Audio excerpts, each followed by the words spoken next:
Bonjour à tous, donc cette vidéo est la suite de la partie 1 où on avait commencé à coder un header responsive. Donc pour l'instant le header n'était pas responsive, voilà le code. Je vous invite à aller la regarder si vous ne l'avez pas vu car vous ne pourrez pas suivre ce tuto sans les bases de la première vidéo. Donc pour l'instant vous pouvez voir que le header n'est pas responsive, là, là les liens passent à la suite une fois qu'on a essayé d'adapter le site pour mobile. Donc alors dans cette vidéo on va faire trois choses. Donc premièrement le rendre responsive, mais le rendre responsive avec un menu qui s'ouvre vers la droite lorsqu'on clique sur un petit menu hamburger. Donc là je vous mettrai des micro vidéos, des petites vidéos qui montrent ce que ça va rendre.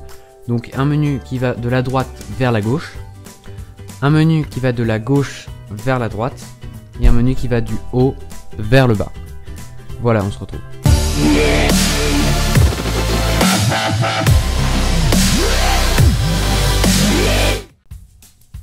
Donc je vous invite à ouvrir votre éditeur avec votre code, le code de la première vidéo.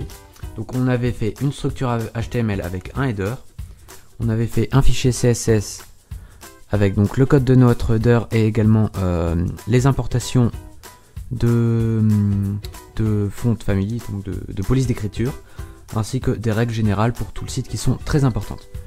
Enfin très importantes, non pas forcément très importantes mais importantes. Donc on va coder le responsive. Alors ce qu'on va faire c'est d'abord, je vous explique rapidement ce que c'est le responsive, c'est que juste en fait quand vous allez réduire à une certaine largeur, enfin une certaine taille de navigateur ou alors tout simplement venir sur un iPhone ou un téléphone mobile en fait, et bien là vous voyez que le header n'est plus adapté. Et en fait le fait de passer en responsive ça va être juste qu'il va y avoir des modifications. Donc nous dans notre cas on va faire un petit menu avec des hamburgers, je vous l'ai montré au début de vidéo. Et donc on va pouvoir cliquer et ça va rendre un menu d'une autre manière que celui-ci. Alors donc on va commencer, tout d'abord on va essayer, je vais vous montrer rapidement comment faire pour cibler une certaine taille de navigateur. Donc on commence, média, only screen.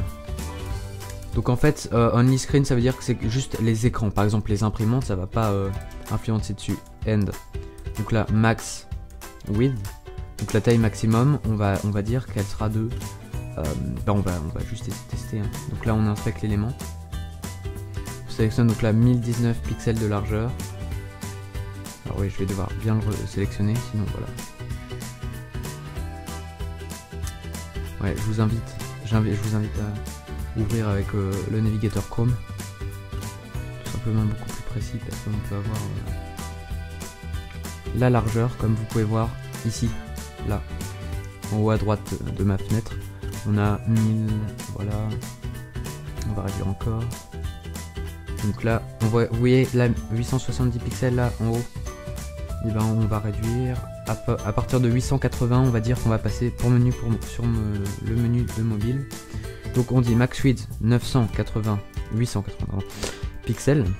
Et donc ça on va mettre par exemple un background, un body avec un background blue pour vérifier que ça signe, que ça marche bien. Pardon. Donc on réduit et quand on arrive à 880 vous voyez on a un background blue sur le body, tout simplement. Donc là on a bien ciblé notre écran avec une taille maximum et quand on arrive à une taille de 880 pixels ça va faire tout ce qu'on veut ici en fait. Donc on va commencer par enlever ces liens là, d'accord, parce qu'on va les afficher autre part, donc pour que ça soit plus propre on va les enlever. Après bien sûr on les réaffichera. Donc là les liens sont dans la div.mwrite, donc on va tout simplement display none. Donc là vous pouvez voir qu'ils apparaissent plus. Là vous pourrez dire ils apparaissent en dessous mais en fait non ils apparaissent pas. D'ailleurs on va mettre un background RGBA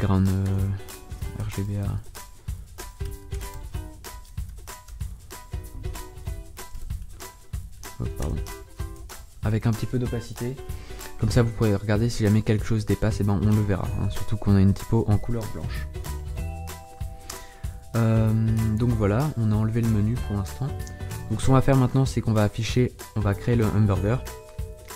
Alors le hamburger, on va tout simplement ici créer une nouvelle div qui va s'appeler m- donc toujours on préfixe par m pour le menu, ensuite -nav -toggle, voilà, et on met un span à l'intérieur. Donc voilà, ensuite ce qu'on va faire c'est qu'on va venir, on va styliser notre m-nav-toggle -nav-toggle. Ce qu'on va faire, on va lui mettre une position relative, on va lui mettre une width à 40 pixels, une hauteur à 70 pixels, donc 70 pixels c'est toute la hauteur de la navbar. Ensuite ici .m-nav-toggle span. Donc là en fait on va mettre une classe au span pour pas avoir à chaque fois précisé, donc .nav-toggle on va mettre m-toggle-icône, voilà. Donc .m-toggle-icône. Donc ça cible le span, hein. Donc ensuite ici on va mettre un display flex, un flex direction, column, un justify content center, un line items center, je crois. Voilà, donc ensuite ici donc on va d'abord mettre un display block, une width, donc là c'est le span, hein. Je vais bien mettre un span ici pour que vous visualisez bien, c'est important. On va mettre une width à 100%, donc là comme c'est 100%, ici on dit 40 pixels, donc ça va mettre une width à 40 pixels. On met une ace à 2 pixels, un background white, donc FFF, ainsi qu'une position relative. On regarde ce que ça fait. Oui, alors là ça fait rien. Voilà, donc je vous reprends. En fait j'avais fait plusieurs erreurs. Donc la première c'est qu'ici j'avais mis un N au lieu d'un M, donc faute de frappe. M-toggle-icône, et en fait dans le HTML m-toggle-icônes. Donc je supprime le S ici pour être en raccordance totale avec ça. Mais je me suis aussi rendu compte que j'avais fait d'autres erreurs, par exemple position relative ici qui est inutile, les deux lignes là qui est aussi préférable d'enlever. Et voilà, donc on continue, donc on va cibler le span m-toggle-icône, mais aussi le span en .before et un avec icône de .after. Comme on cible les before et after, on met un content 0, sinon il risque de pas être pris en compte. Et voilà. Donc là on peut voir qu'on a une ligne. Sauf que nous on en veut 3. Donc ce qu'on va faire c'est qu'on va espacer le span de .before, enfin le span before. Donc lui on va lui mettre un top à 10 pixels. Et pareil pour le after. On va lui mettre un top à moins 14 pixels. Donc là vous pouvez voir un hamburger, il est espacé, d'accord? Donc c'est pas mal, hein. On va faire aussi, c'est qu'on va le mettre en float right, pour qu'il soit à droite. Voilà, donc là on a un hamburger à droite. Donc, attendez, je pense que j'ai fait, ouais, on va mettre 12 parce que c'est pas, sinon c'est pas très bien. Alors ici on met 12, ici 14, c'est un peu plus espacé, ouais. Il ne pourra pas mettre 3 pixels ici. Ça, ouais, on va faire ça, comme ça fait un plus gros hamburger. Voilà, donc on a fait ça, donc c'est-à-dire que quand on passe une certaine taille, on a ici le hamburger et le menu qui s'en va. Sauf que quand on est plus grand, ici on a le hamburger ici, donc on va tout simplement l'enlever et dire que de base il est en display none. Et que dès qu'on passe, donc là il est pas là, et que dès qu'on passe en dessous, et en dessous des 880, on va le display flex. M-nav-toggle, on va le display flex parce que rappelez-vous, juste avant ici il était display flex. Donc ici on le display flex et voilà. Donc là on a pas de hamburger, boom hamburger. Donc voilà, on va aussi lui mettre un curseur pointer pour pouvoir que le curseur change, parce que regardez, quand il n'y a rien, le curseur change pas, et quand il y a, ça fait comme si c'était un lien. Vous voyez, les liens aussi, il y a un curseur de ce type. Voilà. Donc alors maintenant, ce qu'on va faire, on va enlever ce background, pas très bon. Voilà, plus beau. Moi, ça rappelle le blanc. Donc ce qu'on va faire, c'est qu'on va faire du JavaScript pour animer le menu. Mais d'abord, juste avant de faire du JavaScript, on va styliser le menu. Donc on va arrêter le display none. On veut le voir, notre menu. Là du coup il est pas très beau. Ce qu'on va faire, c'est qu'on va mettre une width. Donc déjà on va le mettre une position absolue. Un top à 70 pixels, c'est-à-dire c'est la hauteur de la navbar. 66, d'accord. Donc ce que je vais faire ici, c'est que je vais aussi changer 66. Je me suis trompé, j'ai mis 70 et 66 à la hauteur de la toggle. Voilà. Donc top 70 et right 0 pour que ça se colle à droite. Et on va mettre une width à 200 pixels et une hauteur à 100%. Et là vous allez voir magie. Non, pas de magie, d'accord. Ah oui, c'est parce que j'ai pas mis de background. Et on va mettre le background, on va mettre un background red pour qu'on voit ce que ça fait. Voilà, donc là on a, vous voyez, quand on est comme ça met le normal, et là ça met une navbar. Donc là la navbar elle est complètement pétée, hein, c'est normal, on l'a pas encore stylisé. Donc déjà ce qu'on va faire, c'est qu'on va mettre le top, je l'ai remis à 70 pixels mais c'est 66. Comme ça là on est collé. On va mettre le même background que la navbar, sinon c'est moche. Voilà, donc là on arrive quand même déjà sur quelque chose. Et on va aussi styliser les liens maintenant, parce que là c'est complètement pété les icônes et tout. Donc on y va, .m-right.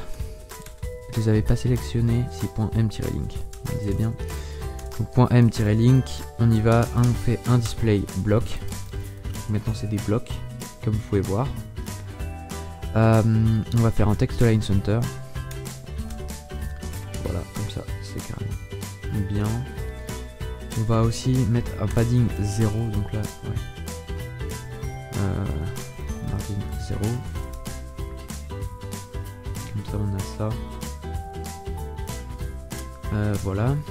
Donc à la fin de la vidéo, je vous montrerai aussi, quelqu'un dans les commentaires de l'autre vidéo m'avait demandé comment on fait pour mettre le hover et que la bordure ici se mette en bas.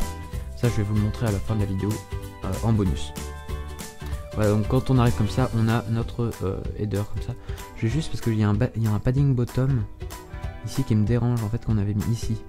Et en fait je vais le changer, je vais le mettre ici. Comme ça il va changer vu qu'on a mis padding 0. Voilà. En fait je vais aussi changer la hauteur parce que là on a mis une...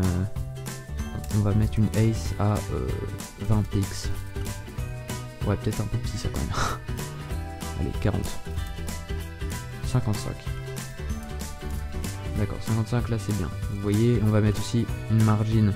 On va mettre 0 sur en haut et en bas et 20 pixels sur les côtés. Là, voilà. Comme ça vous voyez, on a quelque chose de sympa. Donc voilà, hop, le hamburger.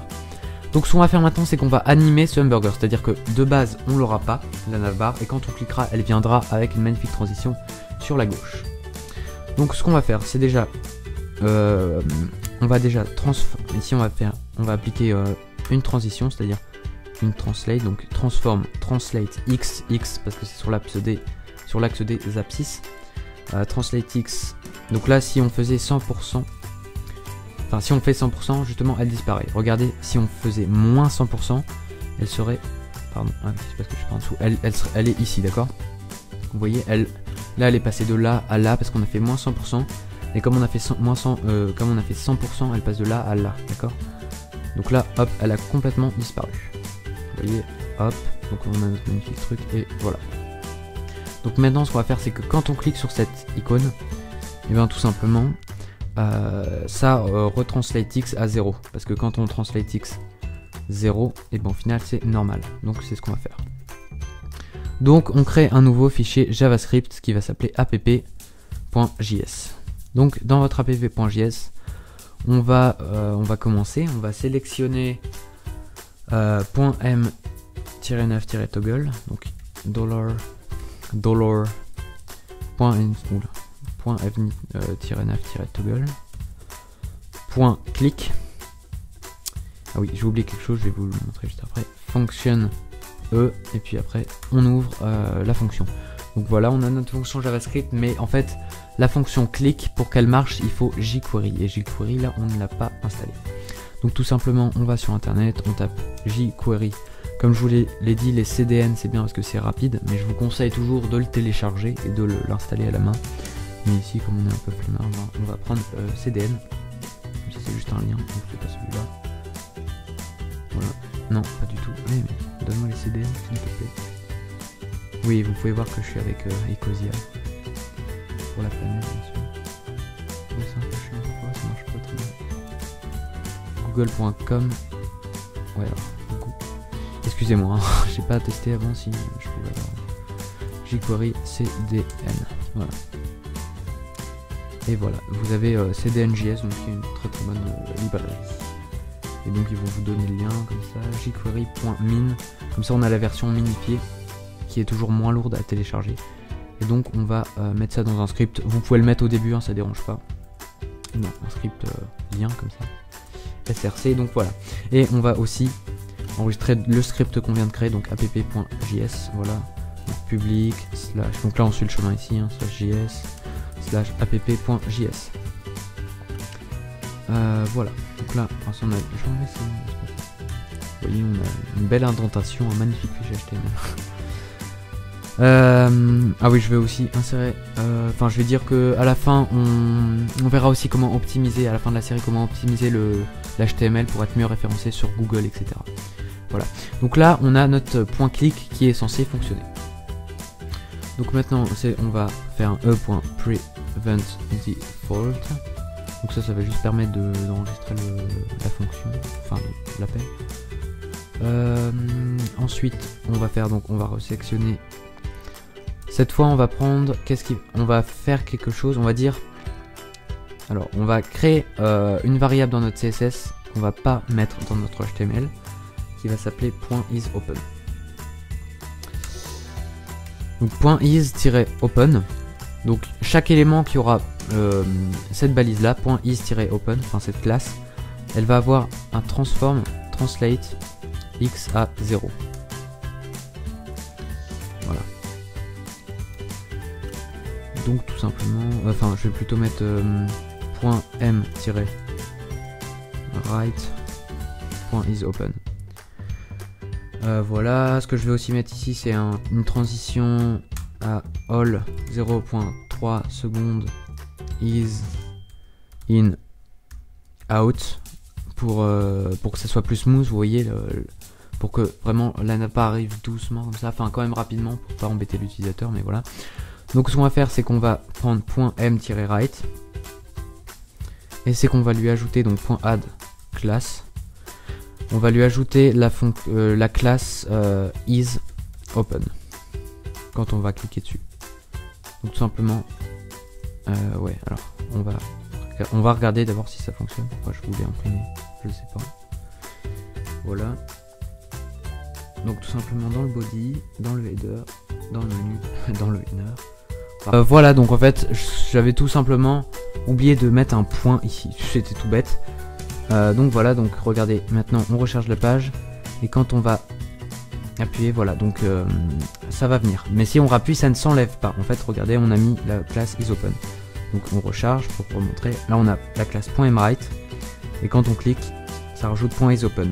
Et comme dans le CSS on a dit que si la classe avait .isOpen, ça faisait un translatex 0, ça veut dire qu'on annule le translatex 100%, ça veut dire que ça revient normal. Donc ce qu'on va faire, c'est qu'on va changer le head class en toggle class. Et en fait, tout simplement, ça va faire que quand on appuie, ça la met, quand on réappuie, ça l'enlève, ça la met, ça l'enlève. Et donc vous voyez qu'on a comme ça un truc assez sympa. Tout simplement. Voilà. On a une petite sidebar. Ce qu'on va faire maintenant aussi, c'est qu'on va animer ce petit truc là. On va animer le hamburger. Donc voilà, donc ce qu'on va faire, c'est d'abord ajouter à cette div là, donc .m-nav-toggle, une classe. Donc on va juste faire comme ça, oula, pardon, comme ça, m-nav-toggle, et on va lui ajouter la classe isOpen. Donc ce qu'on va faire, c'est que maintenant on va faire point comme celui-là, mais .m-nav-toggle.isOpen. Et du coup on sélectionne .span, enfin span.m-nav-toggle. Non, c'est pas ça que j'ai mis, c'est span-m-toggle-icône. Toggle-icône. Ce qu'on va faire, c'est qu'on va mettre un transform, enfin un background transparent. Donc on regarde ce que ça te donne. Donc quand on clique, vous voyez, le milieu s'en va. Voilà. Donc là, on a réussi à faire ça. C'est déjà pas mal, mais ça ressemble pas à grand chose. Donc ensuite, on va faire span, donc point before et virgule de point after. Ce qu'on va faire, c'est qu'on va mettre un transform origin center. On va mettre un transform rotate 45 degrés. Donc là, ce qu'on va faire, c'est la petite croix qui se fait en fait. Et on va faire un top 0. Donc là, on peut voir, voilà, on a tout simplement un truc absolument dégueulasse. J'ai oublié de mettre ça devant celui-là. Voilà, donc de base, on n'a rien et quand on clique, on a ça. Et en fait, nous, on veut pour le after. On met after et on met un transform. En fait, on va reprendre cette ligne là. Sauf qu'on va mettre moins 45 degrés. C'est-à-dire qu'on aura un truc comme ça. Vous voyez, une croix. Quand on. Bon, une croix un peu disproportionnée, mais bon, c'est pas très grave. Ça donne un style. Voilà, donc ce qu'on va faire maintenant, c'est qu'on va mettre un petit truc smooth. Donc ici, on rajoute juste une transition. All 0.3 secondes is in out, et c'est à dire que voilà, on a quelque chose comme ça. Je préfère le faire de l'autre côté en fait, mettre un before ici pour que la croix se ferme de l'autre côté comme ça elle est disproportionnée de l'autre côté. C'est juste ça, mais je pense qu'on peut annuler cette disproportion, enfin la réduire. Par exemple, en mettant 50 pixels ici, c'est-à-dire que ça sera plus grand. Ouais, voilà. On va rajouter 40 pixels. Enfin, on va remettre 40 pixels, en fait, c'est mieux. C'est plus beau. On met 2 pixels. On voit moins la disproportion, puis c'est un petit peu plus classe. Donc, on a fini pour ce tutoriel. Je vais juste... Oh, pardon. Attends. Ah oui, on peut scroll sur le côté. Ça, c'est un petit problème. Je vais juste régler ça rapidement. En fait, on va tout simplement faire... Enfin, on va tout simplement dire que dans le body, donc dans le normalize ici, overflow X, donc sur la des abscisses hidden. Voilà. Tout simplement, là, on peut plus scroll sur le côté. Enfin, ça revient... Pardon. Là, vous voyez, on peut plus scroll sur le côté. Voilà.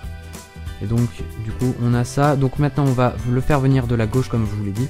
Donc, si vous aimez bien comme ça, laissez comme ça, touchez plus à rien. Pour le faire venir de la gauche, on va tout simplement mettre ici un moins. On va tout simplement changer ici en left 0. Et on va tout simplement... en fait, c'est tout. Voilà, tout simplement. Ça vient vraiment. Vous changez juste, vous mettez left ici et moins 100%. Et ça passe crème, comme on dit. Donc maintenant, on va le faire venir du haut. Donc là, ça change un petit peu quand même. On va mettre toujours un top à 66 pixels. On va mettre un left 0. On va mettre right 0. Cette fois, on va mettre un translate Y à moins 100%. Alors... on va mettre une width à 100% et une ace à on va mettre à auto. Voilà, comme ça on a top, on va mettre 0. Voilà, comme ça on a le truc et quand on défile, voilà. Donc là on a des liens un petit peu grands. En fait, il suffit de faire une width à genre 100 pixels. 100 pixels, c'est peut-être pas assez pour prendre tous les liens. 200 pixels. Voilà, et faire une simple margin auto sur les liens. Voilà, donc là on a les liens ici comme ça. Tout simplement, ouvrez, fermez. Donc ce qu'on peut faire, c'est, parce que là du coup le site web on le voit pas, il suffit dans le logo de mettre un Z index supérieur, c'est-à-dire 9999, voilà. On va mettre plus, je pense. Je pense que c'est la cause principale de la chose, voilà. Ou alors tout simplement, en fait, 99. Mais du coup, sur le point emirate ici, un z-index à -1. Là, je teste, hein, je suis pas sûr. Voilà. Donc, comme vous pouvez voir après, mais du coup, c'est à dire que ici, on doit définir un top. Quand il est open, on doit définir un top à 66 pixels. Peut-être un peu, voilà. Et comme ça, on a quelque chose qui vient comme ça par le dessous. Voilà. Donc, c'est la fin de cette vidéo. Ah non, je voulais aussi montrer pour que quand le hover il vienne en dessous. Donc en fait c'est très simple, hein, dans le point mlink, au lieu d'avoir un border bottom comme ça, on met tout simplement une haze, on fait un display none, un display block pardon. Donc là les liens ils vont être un petit peu n'importe comment, c'est parce qu'il faut faire un inline block. Voilà. Le CSS c'est un petit peu chiant parfois. Donc en margin 0.15, voilà. Padding bottom 3 pixels, on va tout simplement enlever le padding bottom. Donc voilà. Border 2 pixels. Ah oui, du coup une haze. Si je mets à 50%.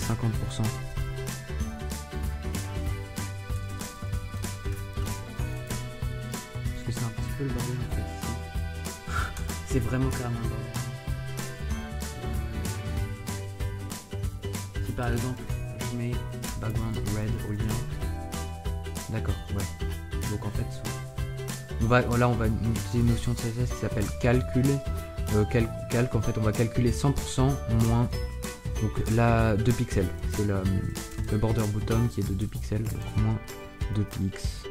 Voilà. Pardon. Il veut pas carrément. Ah oui, il veut pas. D'accord, il est comme ça lui. Voilà. Donc on va mettre, comme on sait qu'on a une hauteur de 66 pixels, 66 moins 2, je vous laisse calculer hein, si vous êtes très fort en maths, 64, et du coup on enlève le background red et on a quelque chose comme ça. Vous voyez, le header il vient en dessous, la bordure. C'est sympa, hein. Franchement je préfère ça que l'autre. Donc on va laisser ça pour la suite du site web. Merci de me l'avoir suggéré dans les commentaires. Voilà, donc vous voyez, on peut même augmenter un petit peu la bordure pour que ça se voit un petit peu mieux. Donc du coup, 66 moins 4, 62, bravo. Et voilà, là on a vraiment une grosse bordure, on voit vraiment. Après on peut encore augmenter, mais là ça ferait un petit peu gros. Là on a quelque chose de sympa, on peut aussi mettre la bordure au-dessus, suffit de changer, hein, mettre un border top. Et là, comme par magie, ça change, voilà, tout simplement. Donc voilà. Alors c'est la fin de cette vidéo. Cette fois, je vous invite à laisser un petit commentaire pour me suggérer des choses que vous aimeriez voir par la suite. Un petit like, à vous abonner et on se revoit dans la prochaine vidéo. A plus.